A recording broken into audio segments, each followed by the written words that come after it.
In one of his interviews, director Vetrimaran said, "The more local you go, the more global you become." What he meant was that our cinema, our Indian cinema, should tell stories of our lives, our struggles, our people, our culture, and when we do that, the international appeal of our cinema increases. And joining the list of Indian films that truly represent a specific culture and tell a mind-blowing story is a Kannada film that a lot of you asked me to watch, Kantara, which is written and directed by this force of nature called Rishab Shetty. The title Kantara roughly translates to mystical forest, and for me, the experience of watching this was actually like entering such a forest, because I had no idea about this world, about the characters, about the elements, the creatures and the mysteries and secrets that are hidden underneath, waiting to just pounce at me. On the surface, Kantara is about a village in coastal Karnataka which is on the edge of a forest. It's about the people of that village and their attachment to the land that they inhabit, what it means to them and what they're willing to do if it's taken away from them. It's a central conflict that we've seen in many films like Vada Chennai or Kala,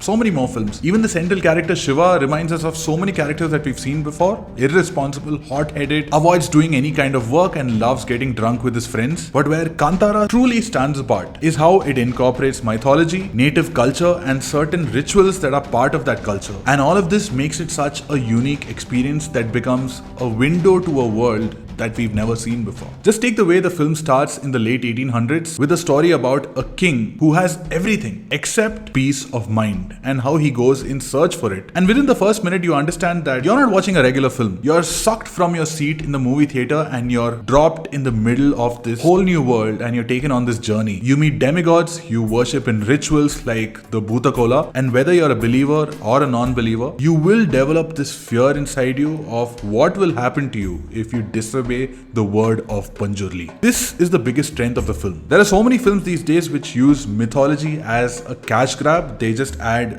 loads of VFX and think that the audience can be fooled. But what we really see are mostly poor representations and poor products. But here, the way Rishab and his team have constructed this world, the way the writing is born from the mythology rather than using it as a tool, the native culture over here becomes a character. It becomes an undetachable part of the narrative. And combined with modern storytelling, it's an example to every other Indian filmmaker who wishes to tell a truly Indian story on an international scale. Just open any music app on your phone and listen to this track called Varaha Rupam from the soundtrack by Ajanish Loknath. It's this powerful track that perfectly mixes folklore and rock that totally captures the spirit of the film. There are two elements that really amp up the energy of this film. First is the action choreography, especially during the Kambala sequence, which is this annual buffalo race that's held in the Tulu region, and this marijuana infused fight sequence in the second half. The second is the dynamic between Shiva and Murli, the forest range officer played by Kishore, someone who I've seen and loved in many Tamil films before, but this is the first time I'm seeing him in a Kannada film. And you understand what a strong performer he is. The constant face-offs between these two characters, between Shiva and Murli, it really reminded me of Ayyappanum Koshiyum. And it's always great to see two performers at the top of their game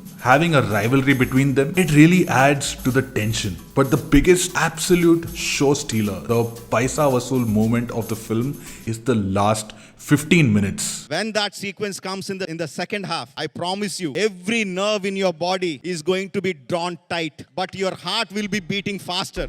The only thing that didn't work for me is the love story, or rather how the love story begins. I don't know if there's a backstory for the relationship, but it's just kind of weird to see the male character go up to the female character and pinch her waist. But what develops after that and how the female character also becomes an essential part of the narrative, it kind of makes up for what came before. But more than anything else, the reason that this film exists and the reason that it's so powerful is Rishab Shetty. In the film, there are multiple sequences where Rishab's character Shiva and his friends, they go to the forest and they go hunting for wild boars. But if you look at Shiva alone, he's a wild boar himself. His body language, his energy, the way he strikes his opponents and just destroys everything in his path. The character and the man playing the character is not just a beast of a performer, but also a beast of a creative professional who handles so many multiple hats at the same time, writing, directing and acting, and he kills it in all three of them. And the root of this this excellence in multitasking, I think, comes from his other frequent collaborators, the triple R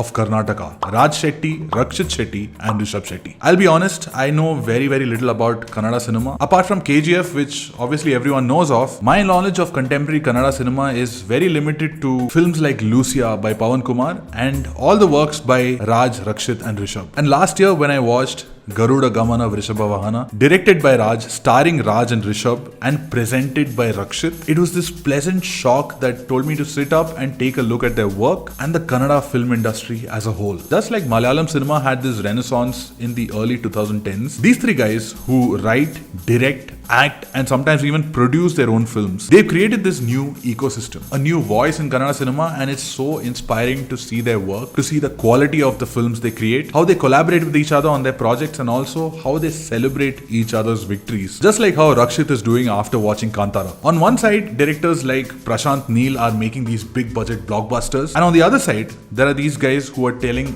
rooted Indian stories made with a world-class finish. And all of this inspires a whole new crop of future filmmakers, which really makes me look forward to everything that this industry is going to create, and also make me want to go back and visit the great works of the past that probably inspired these three to do what they're doing today. If you've not watched Kantara, please go watch it on the biggest screen possible. I know there are limited shows and those shows are also running houseful, but as soon as you can, try to experience this on the big screen. You'll know what I'm talking about when you watch the film. And for those who watched Kantara, let me know in the comments what you thought of the film. For now, thank you so much for watching and I'll see you in the next video.